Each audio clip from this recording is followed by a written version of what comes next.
ये इस तरीके की अजान नहीं है, ये विवादित बयान है। इसको विवादित बयान का दर्जा देकर के इसको तो तुरंत प्रभाव से इसको प्रतिबंध करना चाहिए।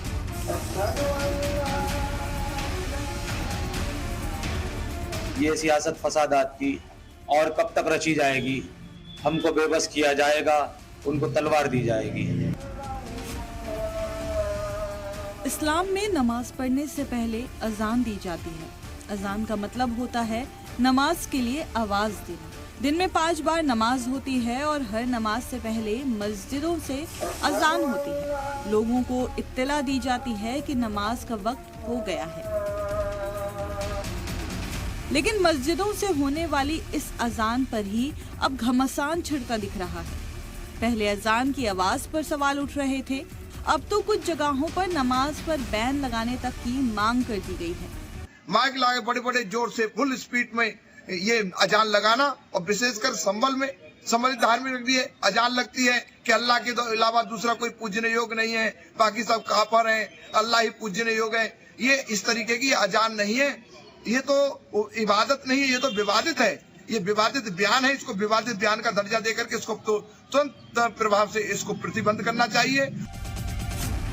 यानी अजान की आवाज से मकामी लोगों से ज्यादा दिक्कत साधु संतों को हो रही है। अजान पर बैन लगाने की बात तो हो ही रही है।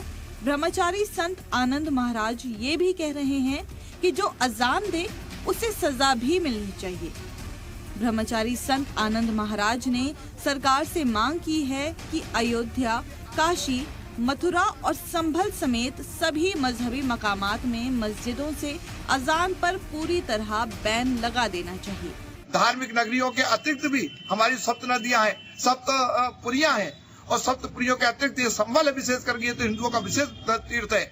इसमें सरकार को अजान के लिए पूर्णतः प्रतिबंधित कर देना चाहिए, और जो अजान लगाए खुले मंच से माइक पर, उसके लिए क्या है दंड का प्रावधान करे। जहां हिंदू तंजीमें ब्रह्मचारी संत आनंद महाराज की अजान पर बैन लगाने वाली मांग की हिमायत कर रहा है, वहीं मुस्लिम समाज ने इस पर एतराज जाहिर किया है। संभल के पूज्य ब्रह्मचारी संत आनंद जी महाराज जी के द्वारा जो बयान दिया गया है वो अत्यंत सराहनीय है। सभी धार्मिक स्थल अयोध्या, मथुरा, काशी, चित्रकूट, नैमिषारण्य और संभल जैसे पावन स्थल पर जो जहाँ भी मस्जिद है उससे अजान नहीं पढ़ा जाए। जितने धार्मिक स्थल हैं अयोध्या, चित्रकूट, मथुरा और संभल, ये सब जगह जो मस्जिदों में अजान होता है उस पर रोक लगाना चाहिए। ये नींद हराम करते हैं, सनातनियों के खिलाफ साजिश रचते हैं।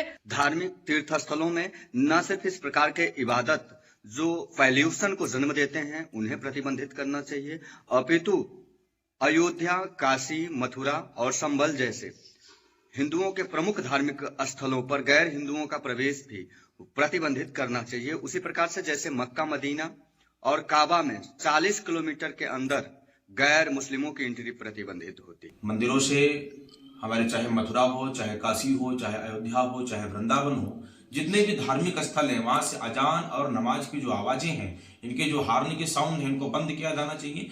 ये बिल्कुल उन्होंने एकदम तर्कसम्मत बात कही है। हम पूज्य महाराज श्री का बिल्कुल हृदय के साथ में बड़ा स्वागत करते हुए उनके पक्ष में, उनके समर्थन में अपनी बात को रखते हैं।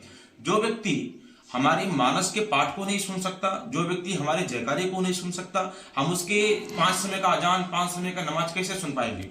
मस्जिदों से लाउडस्पीकर पर अजान को लेकर कोर्ट की ओर से कुछ गाइडलाइंस तय की गई हैं। उन्हीं के मुताबिक अजान दी जाती है। ये गाइडलाइंस इसलिए बनी हैं ताकि इस्लाम को मानने वाले अपने मजहब पर अमल भी कर सकें और दूसरे मजहब के लोगों को दिक्कत भी ना हो। साथ ही नॉइस पॉल्यूशन पर भी लगाम लगे। बिहार AIM-IM के सदर अख्तरुल ईमान भी इसकी हिमायत करते हैं और लाउड आवाज में अजान की मुखालिफत करते हैं। हालांकि मुस्लिम समाज उनसे इत्तेफाक नहीं रखता।